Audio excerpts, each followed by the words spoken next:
आप सबको जय मसीह की आत्मिक मनन में हम आप सबका स्वागत करते हैं। मेरे प्रियो, परमेश्वर का वचन बोलता है यहोवा का धन्यवाद करो क्योंकि वो भला है। मेरे प्रियो, उसकी भलाई हमारे लिए जीवन भर हमेशा बनी रहती है। इसलिए आइए हम उसकी उपस्थिति में जाने से पहले हम प्रभु से प्रार्थना करते हैं। स्वर्गीय पिता, हम तेरा धन्यवाद देते हैं।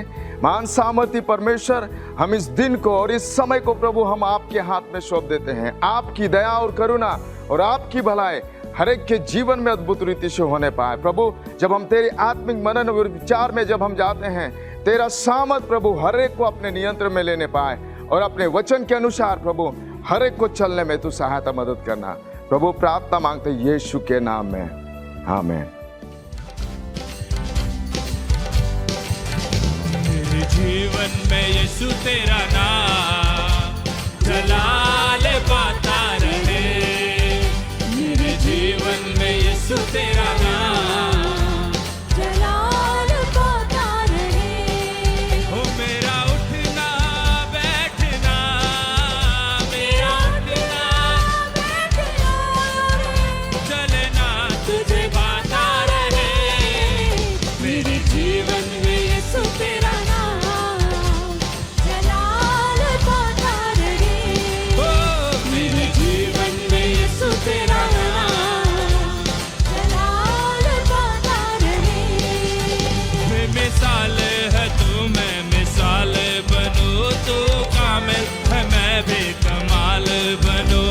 बेमिसाले है तू, बेमिसाले बनूं, तू कामिल है मैं भी कमाल बनूं। बेमिसाल है तू, मैं मिसाल बनूं। बेमिसाल है तू, बेमिसाल बनूं, तू कामिल है मैं भी कमाल बनूं। तू कामिल है मैं भी कमाल बनूं।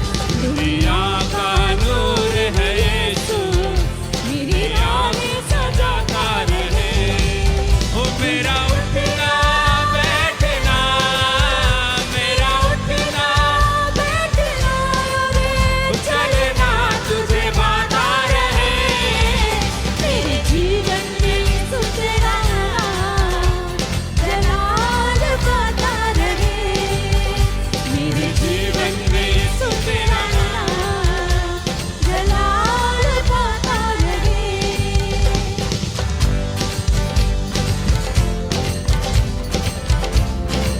हमारी सोचों में केवल यीशु मसीह होने पाए।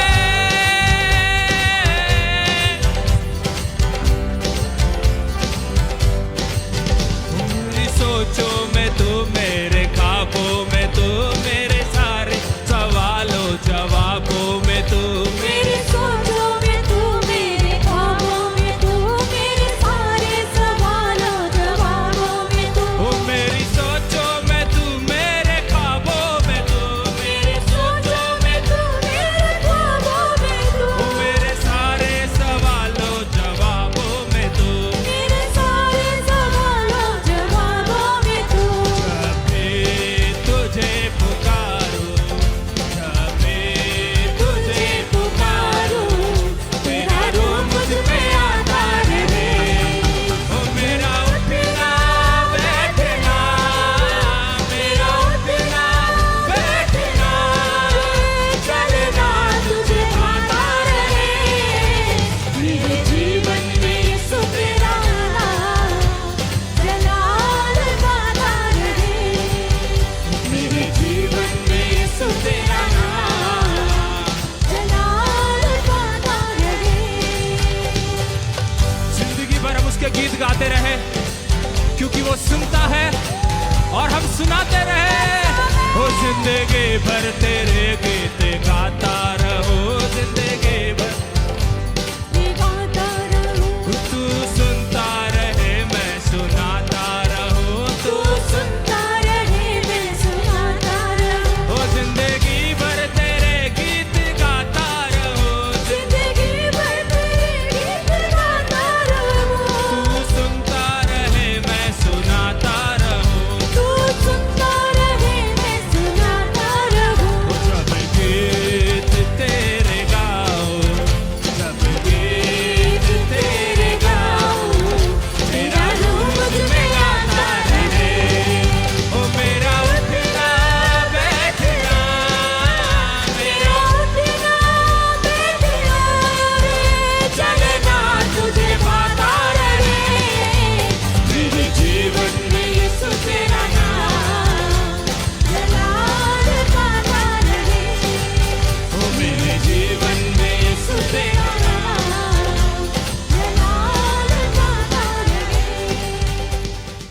ये समय है सूचनाओं का। फरीदाबाद के अलग अलग स्थानों में ग्रेस चर्च की आराधना सभाएं होती हैं, जैसे कि हर रविवार को सुबह की आराधना सभा इस प्रकार से है। अंग्रेजी की आराधना सभा सेक्टर 21C में सुबह 10 बजे होती है। धीरज नगर की आराधना सभा सुबह 9 बजे होती है। रामनगर की आराधना सभा सुबह 8 बजे और 9:30 बजे होती है। सूरज कुंड की आराधना सभा सुबह 9:30 बजे होती है। 21D की आराधना सभा सुबह 9 बजे होती है। निमका की आराधना सभा सुबह 9 बजे होती है। भारत कॉलोनी की आराधना सभा सुबह 9:30 बजे होती है। हर रविवार को शाम की आराधना सभा इस प्रकार से है। गदाखोर की आराधना सभा शाम 6 बजे होती है। साई नगर की आराधना सभा शाम 7 बजे होती है। सिकरी की आराधना सभा शाम 7 बजे होती है। ग्रीनफील्ड की आराधना सभा शाम 7:30 बजे होती है। भुआपुर की आराधना सभा शाम 6 बजे होती है। जसाना की आराधना सभा शाम 5 बजे होती है। हर रविवार को सुबह 11 बजे ऑनलाइन के माध्यम से आत्मिक विचार प्रस्तुत किया जाता है। यदि आप किसी कारण से चर्च नहीं जा पाते हैं तो मैं आपको उत्साहित करूंगा कि आप इस आत्मिक विचार में जुड़ें। हर रोज पासवान दल और प्रार्थना दल आप लोगों के लिए प्रार्थनाएं करते हैं। यदि आपके पास कोई भी प्रार्थना निवेदन है तो हमें मैसेज कर सकते हैं या किसी पासवान को बता सकते हैं ताकि हम आपके लिए प्रार्थना कर सकें। शुक्रवार की प्रार्थना सभा 5 जून से लेकर के 19 जून तक नहीं होगी, लेकिन ध्यान दें कि 26 जून को शुक्रवार की आराधना सभा है और इसमें एक विशेष आराधक बाहर से आकर के आराधना में अगुवाई कर रहे हैं। मैं आप सभी को उत्साहित करूंगा कि आप सब इसमें सम्मिलित हों। आज के लिए इतना ही। अधिक जानकारी के लिए अपने क्षेत्रीय पासवान से संपर्क करें। अभी समय है प्रभु को भेंट और दशवांश देने का। एक वचन निकालेंगे भजन संहिता 24 अध्याय उसका 1 पर। वहां पर ऐसा लिखा हुआ है, यहोवा और जो कुछ उसमें है सब कुछ उसी का है। मेरे प्रियो, जो कुछ हमारे पास में है, जो कुछ हमारे पास आशीष के रूप में है, परमेश्वर ने हमें उसे दिया है और सब कुछ उसी का है। इसलिए आइए हम खुशी हृदय के साथ में, आनंद के साथ में, उत्साहित के साथ में हम उस प्रभु को दें अपनी भेंट और दशवांश को, ताकि परमेश्वर हमारे जीवन में और हमारे परिवार में बहुतायत की आशीष को देने पाए। आइए हम प्रार्थना करते हैं। स्वर्गीय पिता, हम तेरा धन्यवाद देते हैं आपकी आशीष के लिए प्रभु। इस पृथ्वी में और जो कुछ तूने हमारे जीवन में दिया है सब कुछ तेरा है प्रभु। उसी विश्वास योग्यता के साथ प्रभु हम तुझे भेंट और दशवांश को आपके पास में लेकर आते हैं प्रभु। आपकी आशीष हम हर एक के जीवन में अद्भुत रीति से होने पाए। प्रार्थना मांगते हैं यीशु के नाम में, आमीन। आप अपने भेंट और दशवांश को ऑनलाइन के माध्यम से भी दे सकते हैं, जैसे कि फोन पे, गूगल पे, पेटीएम, QR कोड को स्कैन करके और बैंक ट्रांसफर के माध्यम से भी अपने भेंट और दशवांश को दे सकते हैं। आप सभी को जय मसीह की। ये समय परमेश्वर का वचन को मनन करने का है। आइए मेरे साथ निकालेंगे यूहन्ना रचित सुसमाचार उसके 10 अध्याय 27 आयत पढ़ते हैं। इसमें इस प्रकार लिखा है, मेरी भेड़ें मेरी आवाज़ सुनती है, मैं उन्हें जानता हूँ और वे मेरे पीछे चलती है। यहाँ पे यीशु मसीह कह रहे हैं, मेरे भेड़ें मेरी आवाज़ सुनती है और मैं उनको जानता हूँ और वो मेरे पीछे चलती है। आज मेरे प्रियो, हम इस वचन के ऊपर हम मनन करेंगे कि परमेश्वर यीशु मसीह हमसे बात करते हैं और वो हमको जानते हैं और हम उनके आवाज़ को सुनकर हम उनके पीछे चलते हैं।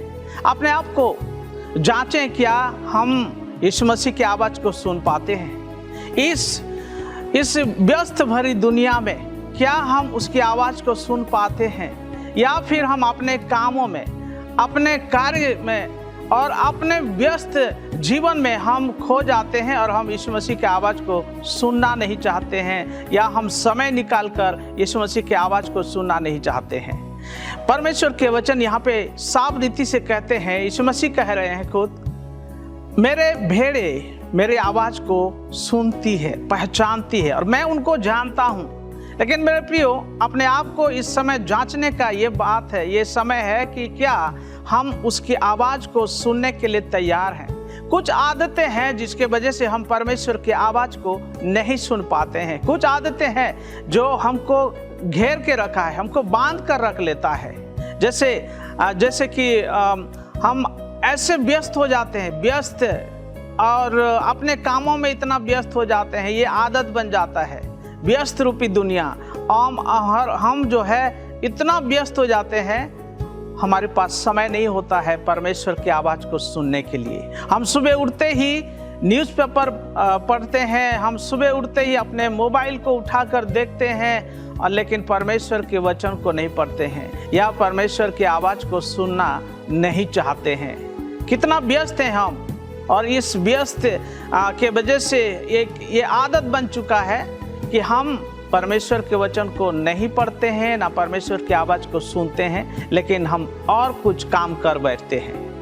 आज लोग जो है अपने पाप को छिपा हुआ पाप, जो बहुत दिनों से ऐसे पाप करते आ रहे हैं, ऐसे पाप में जीवन को जीने की आदत, पापमय जीवन में जीने का आदत बन चुका है, जिसके वजह से वो अपने जीवन में बदलाव को नहीं चाहते हैं और इस आदत में वो छिप कर पाप करते हैं। इस आदत बन जाता है, लेकिन वो परमेश्वर की आवाज़ को नहीं सुनते। क्यों नहीं सुनते हैं? क्योंकि वो चाहते हैं, वो जानते हैं कि मैं इस जीवन में जो जी रहा हूँ बहुत अच्छा जीवन है, और मैं जो जीवन जी रहा हूँ मुझे कोई नहीं देख रहा है, कोई नहीं जानता है, मैं अच्छा हूँ, मैं छिप के कुछ भी कर रहा हूँ, मुझे कोई नहीं जानता है। लेकिन मेरे प्रियो, यीशु मसीह हमको देख रहे हैं, यीशु मसीह आपको देख रहे हैं कि आप अंधेरे में, अकेले में कैसे जीवन जीते हैं, आपका आध्यात्मिक जीवन कैसा है, आप कितना समय परमेश्वर के साथ बैठकर समय बिताते हैं, कितना समय आप परमेश्वर के वचन को पढ़ते हैं। ये आपके व्यस्त और आपके पापमय जीवन जो आप छिपा कर जीते हैं, जिसकी वजह से परमेश्वर की आवाज़ को नहीं सुन पाते हैं। यीशु मसीह हमेशा बोलते हैं, पुकारते हैं, मेरे बच्चे नाम लेकर पुकारते हैं, लेकिन हम उसकी आवाज़ को नहीं सुन पाते हैं। दूसरा और अगला जो है, हम क्षमा नहीं करने का आदत, माफ नहीं कर पाते हैं। एक ऐसे आदत बना लेते हैं कि मैं उसको, मेरा भाई बहन या जो भी आपको धोखा दिया होगा पिछले दिनों में, या कुछ ऐसे बात हुआ होगा जो आप अपने मन में रख लेते हैं, मैं उनको कभी माफ नहीं करूँगा, जिसके वजह से आप परमेश्वर की आवाज़ को नहीं सुन पाते हैं। हम जानते हैं कि यीशु मसीह अपने चेलों को प्रार्थना सिखाते हुए वो बोले कि तुम अपने अपराधियों को क्षमा करोगे तो मैं भी तुम्हारे अपराध को क्षमा करूंगा। अगर आप सच में अभी तक ऐसे मन में रखे हैं कि मैं अपने भाई या बहन को अभी माफ़ नहीं करूंगा क्योंकि ऐसे गलती, ऐसे धोखा मेरे साथ किया है, अगर ऐसे मन में सोचे हैं मेरे प्रियो, ये अच्छा समय है आप ये वचन के अनुसार आप माफ़ करना सीखें। अगर आप अपने जीवन में चंगाई को पाना चाहते हैं, आप अपने जीवन में छुटकारा को पाना चाहते हैं, आप अपने जीवन में, अपने परिवार के जीवन में अगर आशीष को पाना चाहते हैं, तो अभी माफ़ करना सीखें। आप अगर माफ़ कर देंगे, क्षमा कर देंगे, तो परमेश्वर यीशु मसीह भी आपको क्षमा करेंगे, चंगाई देंगे, छुटकारा देंगे। मेरे प्रियो, बहुत सारे और भी आदत है जो आदत के वजह से हम बंधे हुए हैं, वो आदत से हम निकल नहीं पाते, छुटकारा नहीं पाते हैं, और हम आवाज़ को, यीशु मसीह के आवाज़ को नहीं सुन पा रहे हैं। इसलिए आइए अपने जीवन को यीशु मसीह के हाथ में समर्पित करें और बोलें कि प्रभु, मैं आपकी आवाज़ को सुनना चाहता हूँ, मैं भेड़ हूँ लेकिन आपकी आवाज़ को नहीं सुन पा रहा हूँ। अगर ऐसे बातें हैं, ऐसे कुछ और भी आदत है जिसकी वजह से आप परमेश्वर के साथ समय नहीं बिता पा रहे हैं, परमेश्वर के साथ और परमेश्वर के वचन को मनन नहीं कर पाते हैं, क्योंकि ऐसे कुछ आदत है हमारे जीवन में, आपके जीवन में, तो परमेश्वर ही आपको छुटकारा देंगे। और वो आपको अभी भी पुकारते हैं, आपको अभी भी बुलाते हैं, आप यीशु मसीह के पास आए, आपसे परमेश्वर प्रेम करते हैं। मेरे प्रियो, आइए अपने जीवन को जांचते हुए प्रार्थना करते हैं। स्वर्गीय पिता परमेश्वर, हम धन्यवाद करते हैं ये समय जो आपने हमको दिया, और प्रभु जो आपने हमसे बोला और बातें किया कि सच में प्रभु आप हमसे बोलते और बातें करते हैं, लेकिन कुछ आदत है जो हम आवाज़ को नहीं सुन पाते। और प्रभु इस व्यस्त रूपी जीवन और प्रभु पापमय जीवन में हम जो जी रहे हैं, और प्रभु ऐसे ऐसे आदत के वजह से हम आपकी आवाज़ को नहीं सुन पा रहे हैं। प्रभु हमको क्षमा कर, हमको माफ़ कर प्रभु, हमको और भी ज्ञान बुद्धि समझ को दे, आत्मिक जीवन में बढ़ने के लिए मदद कर प्रभु। धन्यवाद करते हैं परमेश्वर, आपने हमारी प्रार्थना को सुना है और उत्तर को दिया है। प्रार्थना यीशु मसीह के नाम में मांगते हैं, आमीन आमीन। प्रभु सबको आशीष दे। जय मसीह की।